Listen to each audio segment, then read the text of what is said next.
ఎందుకంటే మనం ఫస్ట్ దేవుని మాటలు వినటానికి జాగ్రత్తగా ఉండాలి. ఒక్కోసారి మన మాటలు ఎవరైనా మాట్లాడుతున్నప్పుడు మనం నిర్లక్ష్యంగా ఉన్నాం అనుకోండి, మనము ఆ, ఆయన మాటలు అర్థం కాకపోవడం వల్ల మనకు రావాల్సిన మీరందరూ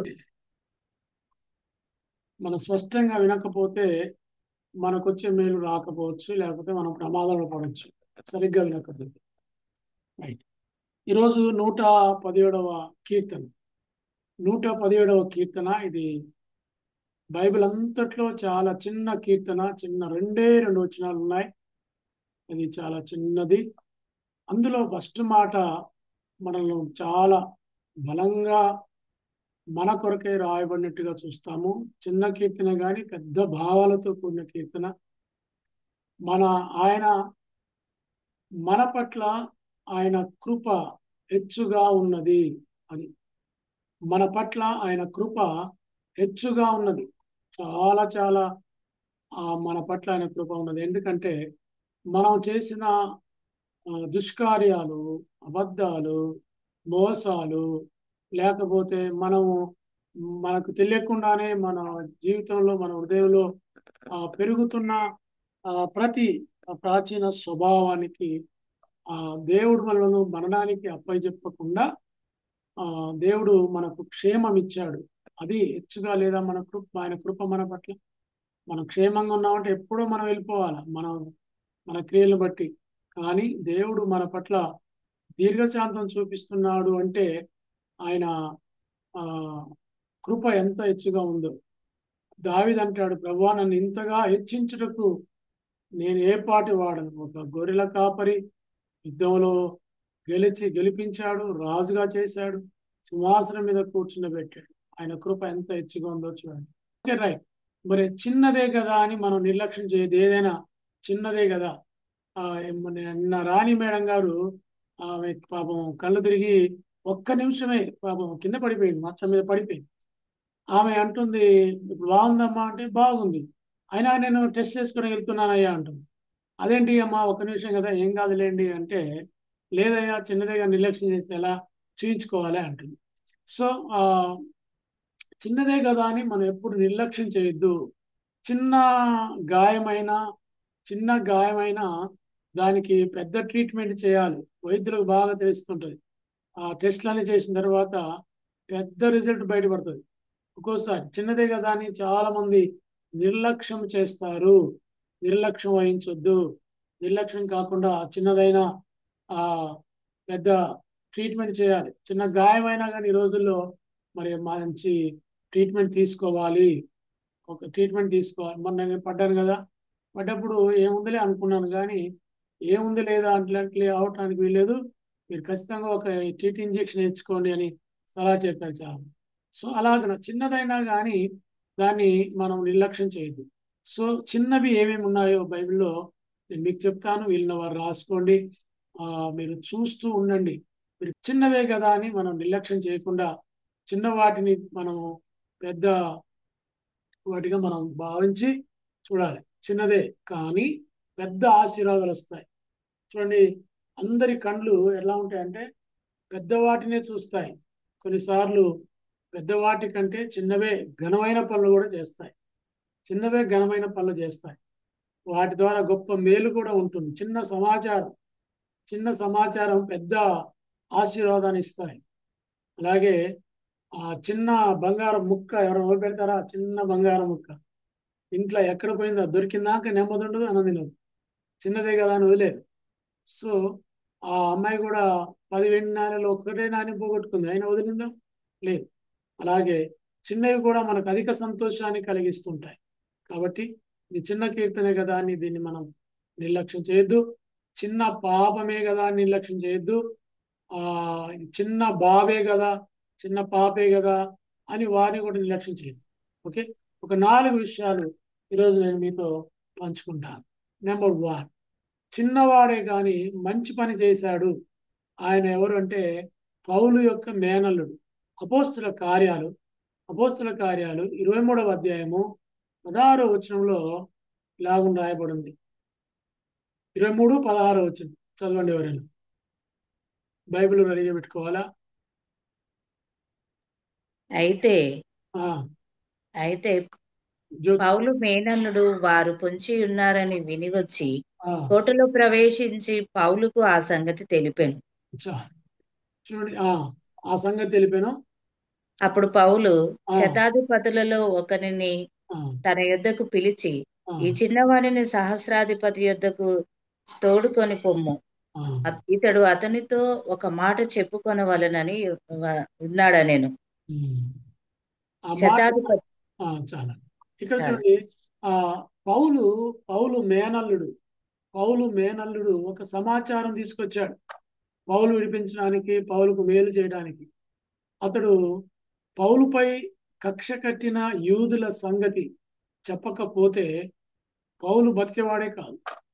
మనం బైబిల్లో కొన్ని గ్రంథాలను, ఆ చాలా పత్రికలను లాస్ అయి ఉండేవాళ్ళం. ఆ రోజు పౌలు చనిపోతే ఒక చిన్న పని మేనలుడు ఆ యూదుల పై పౌలుపై కక్ష కట్టిన యూదుల విషయమై చెప్పడానికి శతాధిపతి దగ్గరికి తీసుకుని వెళ్తే ఆ విషయాన్ని చెప్పాడు. అందులో నుంచి పౌలు రక్షించారు శతాధిపతి. పౌలు బ్రతకటానికి కారణము ఆ పౌలు మేనల్లుడు కదండి. మన జీవితంలో మన జీవితము టర్న్ కావటానికి, మన జీవితము టర్న్ ఒక యూటర్న్ తీసుకోవటానికి ఒక చిన్న పిల్లవాడు కావచ్చు, ఒక చిన్న సమాచారం కావచ్చు, చిన్నది ఏదైనా కావచ్చు, మన బ్రతుకు నిలబెడుతుంది. మీరు బాగా గమనించండి. మనం ఒక్కోసారి బండి మీదనో స్కూటర్ మీదనో వెళుతూ ఉంటే ఎవరో ఒక పిల్లగాడు, అంకుల్ ఆ స్టాండ్ వేయలేదు అని చిన్నోడు ఏదో చెప్తాడు. ఎదురుగా చూస్తే ఆ మనకు అది కనబడుతుంది, స్పీడ్ బ్రేకర్. దాన్ని కనుక తగిలితే ఖచ్చితంగా కింద పడిపోతాడు, యాక్సిడెంట్ అవుతుంది. ఏం జరుగుతుందో మనకు తెలియదు. ఒక చిన్న పాప, చిన్న బాబు ఈ చిన్న సమాచారాన్ని తీసుకొని రావడం వల్ల పౌలు బ్రతికాడు. పౌలు బ్రతికాడు, ఇన్ని గ్రంథాలు రాశాడు. సో చిన్నవాడే కదా అని మనం నిర్లక్ష్యం చేయదు. చిన్నవాని మాటే కదా అని నిర్లక్ష్యం చేయదు. ఒక్కోసారి ఒక టీచరు ఆ సిగరెట్ తాగుతూ ఉండంట. వా- అక్కడ స్టూడెంట్, వాళ్ళ క్లాస్ స్టూడెంట్ చూశాడంట. చూసి ఆ ఊరుకున్నాడు, ఏమనలేదు. అదే క్లాసులో ఆ ఆ క్లాసులో పిల్లలకు రే గంజాయి తాగొద్దు, సిగరెట్ తాగొద్దు, మీరు ఆరోగ్యం లాస్ అవుతుంది అని చెప్తూ ఉన్నాడంట. చెబుతూ ఉంటే ఆ చిన్నవాడు, సార్ మీరు ఇప్పటిదాకా అక్కడ తాగొచ్చారు సార్ అన్నంట. వాడికి తెలియదు పాపం, వాడు ఏమంటాడు అసలు. వాడికి చెప్పాలని చెప్పకూడదు తనకు తెలియదు. మీరు తాగారు సార్, మీ ఆరోగ్యం పాడైంది సార్ అని అన్నట్టు. అప్పుడు మాస్టర్ గారు ఎలా ఉంటాడు చెప్పండి? మాస్టర్ గారు ఎలా ఉంటాడు? అప్పుడు మాస్టర్ గారు కూడా అవును, కరెక్టే చిన్నవాడు చెప్పింది. అప్పటి నుంచి తాను సిగరెట్ తాగడం మానేశాడు. ఒక చిన్న బాబు వాడే కొట్టొచ్చు వాడిని, నన్నే అంటావరని కొట్టొచ్చు, కానీ ఆ చిన్న మాటే మన లైఫ్ టర్న్ కావటానికి గొప్ప కార్యంగా దోహదపడుతుంది. కాబట్టి చిన్న పిల్లలు అసలు నిర్లక్ష్యం చేయదు. రెండవదిగా రెండవదిగా చిన్నదే కానీ అధికారులకు సాక్ష్యం ఇచ్చింది, మా దేశంలో గొప్ప సేవకుడున్నాడని. రెండవ రాజుల గ్రంథము 5వ అధ్యాయము 5వ అధ్యాయము 2వ వచనంలో, 2వ వచనం చూడండి. అందరూ బైబిల్లో చూడండి. ఆ సిరియనులు గుంపులు గుంపులుగా బయలుదేరి ఆ, 2వ రాజులు 5వ అధ్యాయము 2వ వచనం.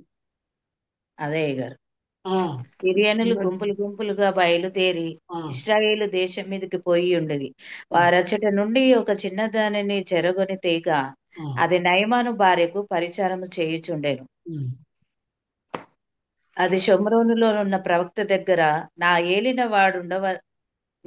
వాడుండవలెనని నేనెంతో కోరుచున్నాను. వారు రాజునొద్దకు పోయి ఇశ్రాయేలీయుల దేశపు చిన్నది చెప్పిన మాటలను అతనికి తెలియజేయగా, ఉమ్. సిరియా రాజు, నేను ఇశ్రాయేలీయుల రాజునకు దూత చేత పత్రిక పంపించదనని ఆజ్ఞ ఇచ్చెను గనుక ఇక్కడ చూడండి. ఒక చిన్నది, ఒక పాప బానిస పాప బానిస అమ్మాయి ఇచ్చిన సాక్ష్యం, నయమాను కుష్టు రోగం పోతుంది, అతడు బాగుపడతాడు, నా దేశంలో ఒక గొప్ప దైవజనుడు ఉన్నాడు అని నేను చెప్తున్నాను. తప్పనిసరిగా మన యజమాని బాగుపడతాడని ఆమె యజమానురాలికి నయమాన్ భార్యకు చెప్పింది. నయమాన్ భార్య నయమాన్ చెప్పింది. నయమాన్ వెళ్ళి రాజుకు చెప్పాడు. చూడండి ఏం చెప్పాడు. ఒక చిన్న అమ్మాయి చెప్పింది ఆ దేశంలో బాగు చేసేవాడు ఉన్నాడు. ఒక అమ్మాయి చెప్పిన చిన్న సాక్ష్యం రాజు దగ్గరికి వెళ్ళింది. చిన్నపిల్లలు నిర్లక్ష్యం చేయదు. చిన్న పిల్లలు చెప్పిన సాక్ష్యము రాజు దగ్గరికి వెళ్ళింది. అతడు చిన్న పిల్లల దేహం లాంటి దేహం ధరించుకొని చివరికి వచ్చేసాడు. యెహోవా ఇజ్రాయేల్ దేవుడే దేవుడని నయమాను సాక్ష్యం చెప్పాడు. చూడండి ఒక చిన్న పాప చెప్పిన సాక్ష్యము ఒక శతాధిపతి రక్షణ పొందడానికి, ఒక దేశమే నిజమైన దేవుడు యెహోవా అని చాటి చెప్పడానికి కారకురాలైంది. ఓకేనా.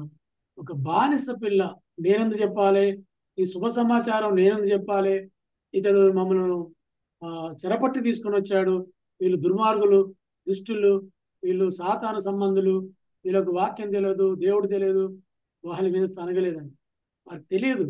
కానీ దేవుని బిడ్డలు ఎప్పుడైనా ఇతరుల బాగు కొరకే ఆలోచిస్తారు, కానీ ఎప్పుడు కూడా కక్ష తీర్చుకునే పని చేయరు అనేది ఈ చిన్న పిల్ల ద్వారా మనం నేర్చుకోవచ్చు. ఈ చిన్న పిల్ల, బానిస పిల్ల ద్వారా ఆ శత్రువు కూడా సహాయం చేయటం అనేది ఈమె ఇజ్రాయెల్ దేశంలో నేర్చుకుంది. ఆమెకు వారికి వైద్యుడి సమాచారం అందించింది, ప్రవక్త సమాచారం అందించింది. చూడండి చాలా మంది ఎట్లుంటారంటే, ఎవరైనా బాగలేరు అనుకో, మంచి హాస్పిటల్లో ఏదైనా రికమెండ్ చేయమంటే ఏదో చేస్తారు. ఇంకొందరు మంచి హాస్పిటల్ పోతే ఏడా బాగుపడతాడు అన్నట్టు కూడా ఆలోచించేవారు ఉన్నారు దుర్మార్గులు. కానీ అలా ఉండొద్దు. ఒక చిన్న పిల్ల శత్రువు అయిన నయమాను కూడా బతికించడానికి శుభ సమాచారం చెప్పింది. ఆ అమ్మాయి సాక్ష్యం రాజుల దగ్గరికి వెళ్ళింది, ప్రవక్త దగ్గరికి వెళ్ళింది, బాగుపడి వచ్చారు. దీని వెళ్ళారా, చిన్న బిడ్డలను మనం నిర్లక్ష్యం చేయద్దు. చూడండి మనకు ఈ ఉన్నాడు కదైనా పాల్ యాంగిచో గారిని చూసే అవకాశం నాకు దొరికింది. మలేషియా దేశంలో నేను వెళ్ళినప్పుడు అక్కడ పాల్ యాంగిచో గారిని చూశాను. వారి సంఘము 15 లక్షల మంది అంట ప్రభువులోకి నడిపించాడు పాల్ యాంగిచో. అతను ఎలా రక్షించబడ్డాడు తెలుసా. అతడు టీబీ జబ్బుతో బాధపడుతూ హాస్పిటల్లో ఉండగా ఒక చిన్న అమ్మాయి ఒక చిన్న బైబిల్ పాల్ యాంగిచో గారికి తెచ్చి ఇచ్చి చదవని చెప్పిందంట. దేవుడు బాగు చేస్తాడని. చూడండి పాల్ యాంగిచో గారి స్టోరీ మీరు చదవండి, సాక్ష్యం వినండి.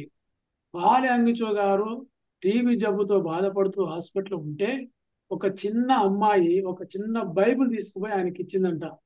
ఆ బైబిల్ చదివిన యాంగిచో ప్రభు దగ్గరికి నడిపించబడ్డాడు. అతడు లక్షల మందిని ప్రభువులోకి నడిపించాడు. చిన్న బాలిక చెప్పిన సాక్ష్యము లక్షల మంది, ఆ దేశం అంతా కూడా రక్షించబడటానికి, మరి అతడు ప్రపంచమంతా తిరిగి సువార్త చెప్పడానికి ఒక చిన్న పాప చెప్పిన సువార్త. కాబట్టి చిన్న బిడ్డలను మనము ప్రభు సన్నిధికి నడిపించాలి, వారికి విషయాలు తెలియజేయాలి, వాక్యం తెలియజేయాలండి. చిన్న బిడ్డలను కూడా మనము వాక్య సందేశంలోకి తీసుకొని రావడానికి ప్రయత్నం చేద్దాం. చిన్నదే కదా అని మనం నిర్లక్ష్యం చేయద్దు. మూడవదిగా ఆ ప్రసంగి 10:1లో ఒక మాట అంటాడు, చిన్న తైల బుడ్డి బుక్కవాని తైలము బుక్కవాని తైలములో చచ్చిన ఈగలు పడుట చేత అది చెడు వాసన కొట్టును. కొంచెం బుద్ధిహీనత త్రాసులో ఉంచిన ఎడల జ్ఞానమును ఘనతను తేలగొట్టును. ఇక్కడ చూడండి, కొంచెము ఆ బుడ్డివాని తైలములో ఏం పడిందంట, ఈగ పడిందంట. మరి ఒక ఈగే కదా అని మనము నిర్లక్ష్యం చేస్తే అది జబ్బులకు కారణం కావచ్చు, అది చెడు వాసన వస్తుంది. చిన్నదే కదా ఈగను తీసేసి తాగుతుంటారు చాలా మంది. టీలో ఈగలు పడతాయి, దోమలు పడుతుంటాయి. ఇవి కూడా ఒక్కోసారి దోమే కదా ఏం కాదులే అని అనుకుంటాం. కానీ వాటిని కూడా నిర్లక్ష్యం చేయొద్దు. ఇంకేమంటాడు ఇంకొకటి, కొంచెము బుద్ధిహీనత కొంచెం బుద్ధిహీనత త్రాసులో ఉంచిన ఎడల రాసులో ఉంచితే జ్ఞానమును ఘనతను జ్ఞానము ఘనతను తేలగొట్టును. తేలిపోతుందండి. జ్ఞాని తెలియగలవాడే, కానీ కొంచెం బుద్ధిహీనత జ్ఞానాన్ని సైతం కూడా తీసేస్తుంది. కాబట్టి చిన్న పాపమే కదా, చిన్న పాపమే కాదా అని మనం నిర్లక్ష్యం చేయదు. పెద్ద పాపమే కానీ చిన్న పాపమే కాదు కానీ పాపము పాపమే, చిన్నదేలే అనుకుంటూ ఉన్న పాపము నీలో ఏదైనా ఉందా, మనలో ఏదైనా ఉందా అని మనం ఒక్కసారి సెల్ఫ్ ఎగ్జామినేషన్ చేసుకుంటే మనందరము దోషులమే అనిపిస్తుంది కదండి. మన ఆలోచన విధానం నేను దోషిని అని నాకు అనిపిస్తుంది. చిన్నదే అని మనం నిర్లక్ష్యం చేస్తే అది మన జ్ఞానాన్ని చెరుపుతుంది. అలాగే మన జీవిత ప్రయాణంలో నరకం వైపు దారి తీపిస్తుంది, పరలోకాన్ని మూసేస్తుంది. కాబట్టి చిన్న ఈగే కదా, దోమే కదా అని దోమ కుట్టి చనిపోయిన వారు లేరండి. ఆయన పేరేం పేరు, ఆయన అలెగ్జాండరా హిట్లర్, జూనియర్ క్రాంతిగా. ఆమె దోమే కదా అనుకో, దోమలకు కూడా మనం చాలా జాగ్రత్తగా ఉన్నాం. డెంగ్యూ జ్వరం వచ్చింది, పాపం చనిపోయింది. చిన్న దోమే కదా అని మనం దోమల నివారణ కొరకు చేసే ప్రయత్నాలను నిర్లక్ష్యం చేయొద్దు. నివారణ చేసే అంతే, దోమలే కదా అని మనం పట్టించుకోకుండా ఉండకూడదు. కాబట్టి చిన్న తైలం, చిన్న ఈగ అందులో పడితే చెడువాసన ఎలా వస్తుంది. చిన్న పాపమైన మన జీవితాన్ని తారుమారు చేస్తుంది అన్న విషయాన్ని మనం గుర్తుపెట్టుకోవాలి. చివరిగా నాలుగోదిగా, చిన్నదే కానీ సేవకుల కొరకు ప్రార్థించింది. ఆ పేరు ఏదో ఉండే, చెప్తారా? రోదే ఏంటండి, రోదే. చూడండి, అపోస్తుల కార్యములు 12వ అధ్యాయము 5వ వచనం చూడండి. 5వ వచనంలో అక్కడ చిన్నది తల్లిదండ్రుల యొక్క రోదే తల్లిదండ్రులు చేసే ప్రార్థనలో ఆమె ఉన్నది. తల్లిదండ్రులు లేకపోతే సంఘంలో చిన్నపిల్లలు కూడా ఉన్నారని మనకు అర్థమైపోతుంది. ఒక ఇంట్లో పేతురు కొరకు ప్రార్థన చేస్తుండగా, ఒక గదిలో ప్రార్థన చేస్తుండగా, సంఘమంతా కూడి ప్రార్థన చేస్తుండగా రోదే అని ఒక స్త్రీ ఆలపిస్తుంది. అందరూ చప్పట్లు కొడుతూ ఆరాధన చేస్తూ పౌలు విడుదల కొరకు గంభీరంగా ప్రార్థన చేస్తుంటే పేతురు వచ్చి తలుపు కొట్టగా రోదైన స్త్రీ చిన్నది విని ఆలకించి పోయి తలుపు తీసింది. తలుపు తీసి చూడగానే పేతురు ఎవరి కొరకైతే ప్రార్థన చేస్తున్నారో అతను ఎదురుగా కనపడటం వల్ల వెళ్ళి అందరికి చెప్పేసి చదవనమాట. 12వ అధ్యాయం 5వ వచనం. ఆమె పేతురు స్వరము గుర్తుపట్టి సంతోషము చేత తలుపు తీయక లోపలికి పరిగెత్తుకొని పోయి పేతురు తలుపు దగ్గర నిలుచున్నాడని తెలిపెను. ఎంత అద్భుతం అంటే, అసలు చిన్న పిల్ల పేతురు స్వరం ఎలా అయినది? అసలు పేతురుకు ఈమెకు సాహసం ఎక్కడిది? పేతురు ఈమె చిన్న అమ్మాయి, పేతురు పెద్ద సేవకుడు. మరి ఎప్పుడు పేతురుతో సాహసం చేసింది అమ్మాయి? సాహసం ఉన్నది. ఒకసారి దీర్ఘంగా డీప్గా ఆలోచించండి. పేతురు స్వరము వినపడిందంట. పేతురు స్వరము వినపడిందంట. స్వరాన్ని గుర్తుపట్టిందంట. స్వరాన్ని గుర్తుపట్టిందంట. చిత్రం కదా. స్వరాన్ని గుర్తుపట్టింది. తలుపు తీయలే, ఇంకా చూడలేదు. పేతురు తలుపు తీయండి అని అన్ను ఉండొచ్చు. ఆ స్వరాన్ని గుర్తుపట్టిందండి. అసలు అద్భుతం. మీరు డీప్గా ఆలోచించండి. చిన్నపిల్ల పేతురు పెద్దవాడు, చాలా వృద్ధాప్యం ఉన్నవాడు. అతని స్వరం ఎలా గుర్తుపట్టింది అంటే ఆమె ప్రార్థనా సహవాసంలో తల్లిదండ్రులు తీసుకొని వస్తున్నారండి.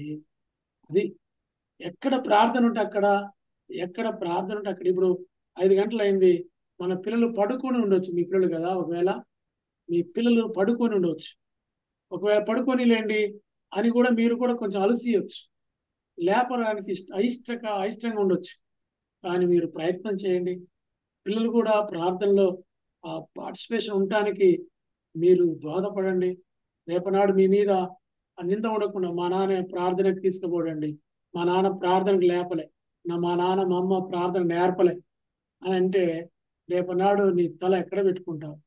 ఏమంటావు? అయ్యో నా బిడ్డకు నేర్పనైతేనే, నా పిల్లలకు నేర్పనైతేనే, తీసుకురానైతేనే అని బాధపడవండి? బాధపడతాం. ఒకసారి చూడండి, చిన్నపిల్ల ఈమె గుర్తుపడుతుందండి. ఈమె గుర్తుపడుతుంది అసలు. ఈమె గుర్తుపట్టి దేవుణ్ణి ఆ స్వరాన్ని విన్నదండి. సో అలాగే మనము మన పిల్లలను దేవుని సన్నిధికి తీసుకొని వద్దాం. దేవుని సన్నిధిలో వారి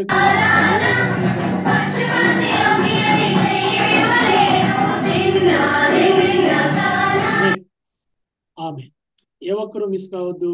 చిన్న పిల్లలే కదా అని నిర్లక్ష్యం చేయకుండా, చిన్న బిడ్డే కదా అని నిర్లక్ష్యం చేయకుండా మనము చిన్న బిడ్డలను మనం ప్రభువులోకి నడిపిద్దాం. చిన్న బిడ్డలను మనం ప్రభు సాన్నిధ్యానికి తీసుకొని వద్దాం. చూసారా, చిన్న పిల్లల ద్వారా సంఘంలో దేవుడు అద్భుతం చేస్తున్నాడు. చిన్న పిల్లల ద్వారా సంఘంలో గొప్ప గొప్ప వారు చిన్న పిల్లల ద్వారా రక్షణ పొందారండి. కూటానికి తీసుకురావాలి, ప్రేయర్కి తీసుకురావాలి. చిన్నపిల్లలు అస్సలు నిర్లక్ష్యం చేయదు. మనం సండే స్కూల్ పెడుతున్నామంటే వాళ్ళ కొరకే. 2 వారు లేవనెత్తాలి. వారు చెప్పే సాక్ష్యాలు, వారు చెప్పే మాటలు మన జీవితాన్ని వెలిగిస్తాయి. మన జీవితాన్ని చిన్నపిల్లల మాటలే కదా అని మనం నిర్లక్ష్యం చేస్తే మన అంధకారంలోకి వెళ్ళిపోయే ప్రమాదం ఉంది. కాబట్టి మనము చిన్నపిల్లలను తృణీకరించొద్దు అని దేవుడు చెప్పాడు కదా. ప్రభువే నా దగ్గరికి వారిని తీసుకురండి, వారిని త్రోసివేయద్దు, తృణీకరించొద్దు అన్నాడు. చిన్న వాటిలో నమ్మకంగా ఉంటే మనం పెద్ద వాటిలోనూ నమ్మకంగా ఉంటాం. చిన్నదే అని నిర్లక్ష్యం చేస్తే ఉన్నతమైన వాటిని కోల్పోతాం. చిన్న అమ్మాయి ఇచ్చింది బైబిల్ అని పాల్చి ఆంగించుకొని నిర్లక్ష్యం చేస్తే పెద్ద సేవకుని కోల్పోయేవారం కదా. చిన్న పిల్లలు చెప్పిన సాక్ష్యం అని నయమాన్ని నిర్లక్ష్యం చేస్తే పెద్ద జబ్బు నయమేది కాదు కదా. అలాగే చిన్నవాడు మా మేనల్లుడు కదా అని నిర్లక్ష్యం చేస్తే పౌలు విడుదల పొందేవాడు కాదు కదా. చిన్నపిల్ల రోదే ఆమెకేం తెలుసులే అని సంఘ బిడ్డలు కానీ తల్లిదండ్రులుగా నిర్లక్ష్యం చేస్తే పేతురు మరి గుర్తుపట్టేవాడు కాదు, పేతురు తలుపు తీసేవాడు కాదు. సుప్రియదేం పిల్లరా, మరి చిన్న వాటిని మనం బలపరుద్దాం, చిన్న వాటి మీద లక్ష్యం ఇద్దాం, చిన్న విషయాలను నమ్మకం కలిగి ఉందాం. చిన్న వాటి ద్వారా దేవుడు గొప్ప కార్యాలు చేస్తాడు. 117వ కీర్తనలో 2 వచనాల్లోనే గొప్ప కార్యం ఉంది. ఆయన కృప మన ఎడల హెచ్చుగా ఉన్నది. ఒక్కసారి దీర్ఘంగా ఆలోచించండి. ఆయన కృప మన పట్ల ఎంత హెచ్చుగా ఉందో మనకు అర్థమైపోతుంది. సో ప్రార్థన చేద్దాం. దేవుడి మాటలు దీవించి ఆశీర్వదించినట్లుగా చిన్న ప్రార్థన ఎవరు చేస్తారో త్వరగా అందుకోండి. చిన్న ప్రార్థన మన బిడ్డను కూడా రేపటి రోజు మీరు నిద్రపోకుండా లేపడానికి ప్రయత్నం చేయండి. వాడు ఇప్పుడే పండుకున్నాళ్ళే, రేపు యవనస్తుల వాళ్ళకు వాక్యం ఇలా సాహసంలో మీతో పాటు ఉంచండి. దేవుడు గొప్ప కార్యం చేస్తాడు. ఓకేనా? రేపటి నుంచి ప్రయత్నం చేద్దాం. రైట్, చిన్న ప్రార్థన చేయండి. ఎవరైనా ప్రేరేపించండి, చేయండి. మహాపరిశుద్ధుడు అయిన గొప్ప దైవానికి స్తోత్రాలు చెల్లిస్తున్నాను ప్రభా. నాయన ఇప్పటి వరకు తండ్రి నాయన చిన్న బిడ్డల కానించి నాయన పెద్దవారి వరకు ప్రభా, చిన్ననాటి నుంచి ప్రభా రోదన చేసే స్త్రీలముగా తండ్రి నాయన రోది అనే చిన్న పిల్లలు ప్రభా మా బిడ్డలను కూడా ఆయన పెంచుకోవడానికి చూపించండి తండ్రి. నీకు స్తోత్రాలు ప్రభా. నీ వాత్సల్యమైన ప్రేమను బట్టి కృతజ్ఞతాస్తుతులు స్తోత్రాలు చెల్లిస్తున్నాను తండ్రి. వాక్యం ప్రతి హృదయంలో ఫలించినట్లు అభివృద్ధి పొందినట్లు సహాయం చేయమని, నిన్న ప్రతి బిడ్డను కూడా దీవించండి, ఆశీర్వదించమని ఈ చిన్న ప్రార్థన యేసునామములో అడిగి వేడుకుంటున్నాం తండ్రి. ప్రేమల ప్రభానికి ఉద్యోగంలో పాల్గొన్న ప్రతి బిడ్డను, వారిని, వారి ప్రయాణాలు, వారి పనులు సక్రమంగా జరగడం ప్రభు దయచేయండి. ఈ యొక్క వర్షాకాలంలో ప్రభు ఎలాంటి ప్రమాదాలు లేకుండా ప్రభా మమ్మల్ని బలపరచండి, క్షేమం ఉంచండి, కాపాడండి. చిన్న ప్రమాదాలు పెద్ద ప్రమాదానికి దారితీసే అవకాశం ఉంటాయి. నిర్లక్ష్యం లేకుండా చిన్న బిడ్డను కూడా మీ నిర్లక్ష్యం మీ వాక్యం ఆ హృదయంలో బలోపేతం చేయండి. యేసు నామమున ప్రార్థించి వేడుకున్నాము తండ్రి, ఆమేన్. తండ్రి, కుమార, పరిశుద్ధాత్మ త్రియేక దేవుని దీవెన ఆశీర్వాదాలు సదాకాలం మనకు, మన కుటుంబాలకు, మన సంఘం అందరికీ తోడేవుని నడిపించును గాక. ఆమేన్.